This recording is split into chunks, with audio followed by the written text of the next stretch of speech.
What was supposed to be nothing more than a simple, routine visit to the bank quickly turned into an unforgettable experience for Olivia Carter. As the CEO of one of the most successful financial firms in the state, she had walked into banks countless times without a second thought. But today would be different. Dressed casually in a blouse and jeans, Olivia stepped through the glass doors of the very bank she had played a pivotal role in saving. Years ago, when this branch had been on the brink of financial collapse, it was her company's investment that had kept it afloat. She had sat in meetings, analyzed reports, and made decisions that directly impacted its success. And yet, the moment she approached the counter, none of that seemed to matter. The bank teller barely spared her a glance before narrowing her eyes, a flicker of something unspoken flashing across her face. Doubt, judgment, maybe even suspicion. "Can I help you?" she asked, her tone clipped, her gaze scanning Olivia from head to toe. It wasn't the words themselves, but how they were said. It wasn't a simple customer service question. It was a challenge, as if Olivia's very presence there was questionable. With a polite nod, Olivia handed over her ID. "Yes, I'd like to make a withdrawal from my account." She had done this so many times before, at various branches, and never once had she encountered an issue. But today, she could feel it in the air. This was going to be different. The teller took the ID, her expression shifting as she studied the name and photo. Then, instead of proceeding with the transaction, she scoffed. "I'm sorry, but I'll need to verify this. Please wait here." And with that, she turned on her heel and walked away, without another word, without another glance, leaving Olivia standing at the counter, the weight of curious stares settling onto her shoulders. She could hear hushed whispers coming from behind the counter, could feel the stolen glances from other employees. Then, she saw it, the teller speaking in hushed tones with the branch manager, a tall man whose expression was already set in stone. His gaze flickered toward Olivia, his lips pressed into a thin line. Then, without hesitation, he strode toward her, his voice firm and unwavering. "Ma'am, I'm going to have to ask you to leave," he said, his posture rigid, his eyes holding no room for discussion. Olivia's stomach tightened. "Excuse me? We do not allow unauthorized transactions from unfamiliar accounts," he stated coldly. "Unfamiliar?"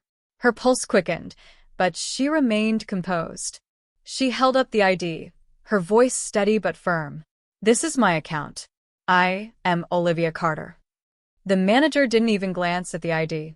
Instead, he crossed his arms, his expression filled with something Olivia had seen too many times before, a silent, unwavering decision that had already been made about who she was and where she did or didn't belong. "I don't know how you got this ID," he continued, "but we don't tolerate fraud here." The words cut deeper than they should have. She had faced moments of doubt and discrimination before, but standing in this very bank, her bank, being treated like a criminal, it stung in a way she couldn't quite put into words. This wasn't just about a withdrawal. It was about every single time she had been questioned, every moment she had been underestimated, every glance that had silently dismissed her without a second thought. Taking a slow, steady breath, Olivia forced herself to remain calm. "I'd like to speak to someone from corporate," she said, her voice unwavering. The manager smirked, his arrogance dripping from every syllable. "Corporate isn't going to waste their time on this."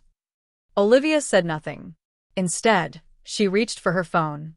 A few swift taps, and the call was already connecting. The room seemed to still. Conversations quieted. Employees shifted uncomfortably as they watched her. Then she spoke, her voice cool, collected, and firm. "I need the regional director at this branch immediately. I am in my own bank, and I am being refused service." The manager's expression shifted in an instant. First confusion, then doubt, and then panic. The teller beside him paled, suddenly fidgeting. Other employees stood frozen, sensing the weight of what was unfolding. 15 minutes passed. Then, the doors swung open, and in walked the regional director. His face turned ashen the moment he saw Olivia standing there. "Miss Carter, I'm so sorry, Before he could finish, Olivia turned slightly, gesturing toward the manager and the teller. Her voice was calm, but the authority behind it was unmistakable. "These two refused me service," she said evenly. "They accused me of fraud without so much as verifying my credentials." The director turned to the manager, his expression unreadable. "Is this true?" The manager stammered, his previous confidence crumbling. But there was no way out. The damage had been done. The director's decision was swift. "You're fired," he said simply, his voice laced with finality. "Clear out your desk." The teller gasped. "But you too," the director added, shaking his head. This is unacceptable." As Olivia stood there, watching them scramble for words, she felt nothing. No satisfaction. No sense of victory. She hadn't come here seeking revenge. She had come for change. Because firing two employees wouldn't fix the problem. It wouldn't erase the silent, deep-rooted biases that still ran through institutions like this. It wouldn't change how many people before her, and how many after, would be made to feel like they didn't belong. The director turned back to Olivia, his face filled with remorse. "Miss Carter, please accept my sincerest apologies," he said. "I promise you, we will implement better training. We'll ensure that something like this never happens again." Olivia studied him for a long moment, searching his expression for sincerity. "I hope you do," she finally said. "Because this isn't just about me. It's about everyone who walks into this bank and deserves to be treated with respect." Then, with her head held high, she turned and made her way toward the exit. Before stepping outside, she glanced around the room one last time, at the customers, the employees, the silent onlookers. Some looked embarrassed. Some looked thoughtful. One elderly woman gave her a small nod of approval, a silent acknowledgement, a quiet thank you. The sun shone brightly as Olivia stepped outside, but she felt a heaviness in her chest. She had fought this battle before. She knew she would fight it again. But today she had made her point. She had reminded them, and herself, that she was not invisible. And maybe, just maybe, the next time someone like her walked into this bank, they would be treated with the respect they deserved. Because that was worth far more than any withdrawal she could have made. Hey, everyone. If this story moved you, if it made you think, or if it reminded you why these conversations matter, please take a moment to like this video. It helps spread awareness and reach more people. I'd love to hear your thoughts. Have you ever witnessed or experienced something like this? Drop a comment below, let's talk about it.